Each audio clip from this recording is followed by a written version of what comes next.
Hi, welcome to CreepGame Assignment 3.07. Here are the requirements. We want to implement a third-person follow camera which keeps the player in view. We want to avoid abrupt transitions as much as we can. And we want to make the player's input control relative to the view so that pushing the forward button makes the player go away from the camera regardless of the current player orientation. So let's take a look. All right, let's start up the game. Okay, now I've used the command line options from the previous assignment to disable the sound and music so that we can concentrate on the third-person camera. And the way we activate that camera is to roll the mouse wheel backwards to move away from the player, and then we can roll it forward to move towards the player again. Eventually we can join right back in if we want. So let's move it back and we'll see how far back we can go. Okay, there's my limit right now. It's easy to change, but that's what I chose. Now, show what happens when we have a barrier come between the camera and the player. I'm going to move under that bridge, and you'll see that the camera makes a kind of a smooth transition towards the player through the bridge so that it eventually can be focused up back on the player again. Let's try that. See the camera move forward, and the player comes back into view. Then the camera moves backwards again as the bridge gets out of the way. Now let's go the other way. See the camera moves forward, see the player, and then as the camera comes out of the bridge, it kind of snaps back again to the desired position.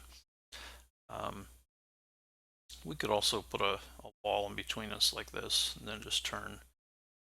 See that the camera moves through the wall so that it can get near the player.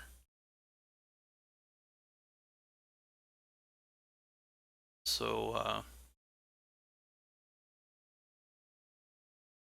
let's just look at some code real quick.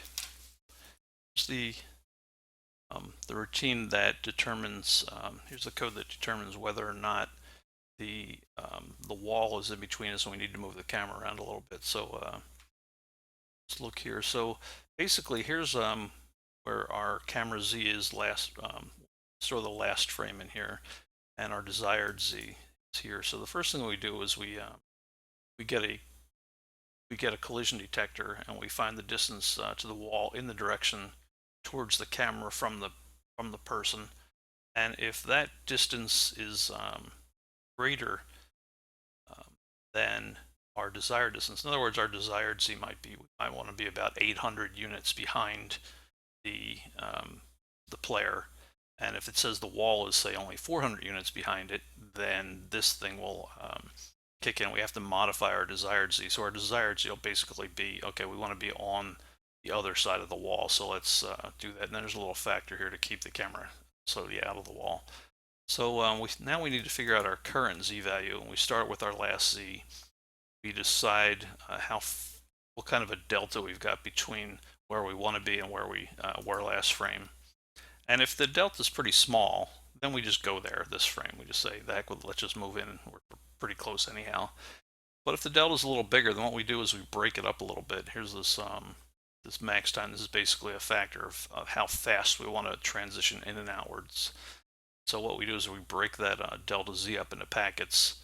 And if the packets are pretty small, we say, we don't want to move around in little tiny bits. Let's use this minimum value here and make sure we get the right sign on it. So we're not going to, in other words, if we only have a little bit to move, we're not going to take 30 frames just to move a little bit. We're going to move it as quickly as we can.